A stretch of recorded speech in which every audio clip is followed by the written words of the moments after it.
I just wanted to come on to a quick live and talk to you guys a little bit about some things that I've been thinking about. Um, there's probably a lot of people that are feeling low this holiday season. Maybe they're alone for the first time. I've seen a lot of content recently where people are saying that it's their first holiday season alone. Maybe they're empty nesters, their kids left the house, or maybe they're divorced, or they just didn't have the family that they thought they were going to end up having. And they're alone for some reason. And I wanted to kind of look into that in a way. And I know that there's a story in the Bible, the road to Emmaus. And this is where the disciples had been let down. They thought Jesus was going to be the Messiah. But what ended up happening was he came to earth and he died. And in that those days that he was dead, he had not risen from the dead yet. The disciples were very let down, and they were very sad because they had had all their hopes that he was going to deliver them, worldly wise. Like they didn't see that it was a spiritual kingdom that he was coming to bring. And so there was a couple disciples that were walking home, or they were going to a place called Emmaus, and they had left Jerusalem where they should have been, because that's where Jesus' ministry ended. And they were on their way, and Jesus appeared to them, and they didn't recognize him at first, and he just started asking them what was going on, and he wanted to hear their story, hear their disappointments, hear the times that they had hoped for things and had been let down. And I want to tell you today that if you're let down at this point, this holiday season, in any way, shape, or form, that Jesus is there for you, to walk alongside, to hear your story.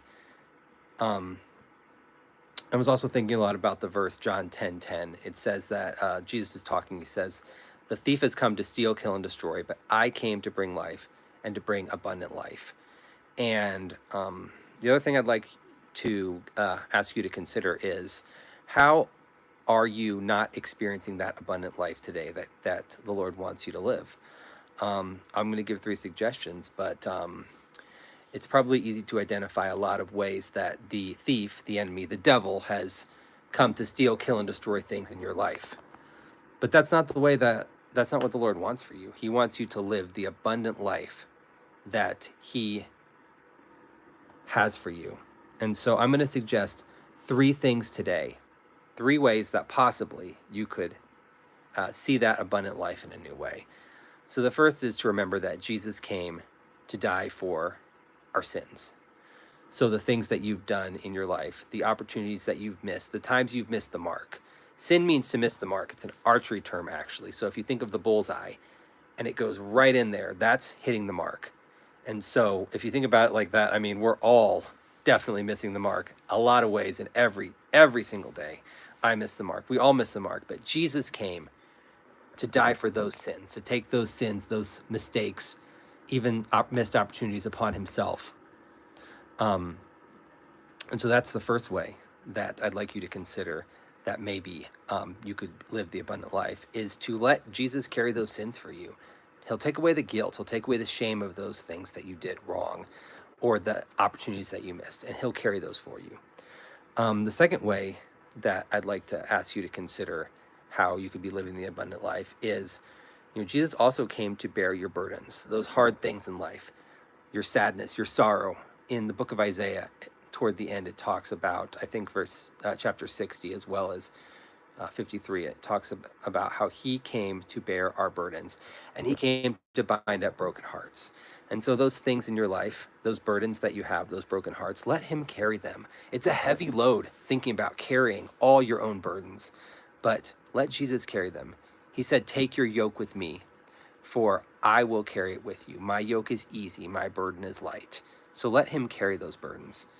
And the third way is just that I'd like you to consider how to be living that abundant life that he has for you, is for you to consider that you are his beloved son. What do I mean by that?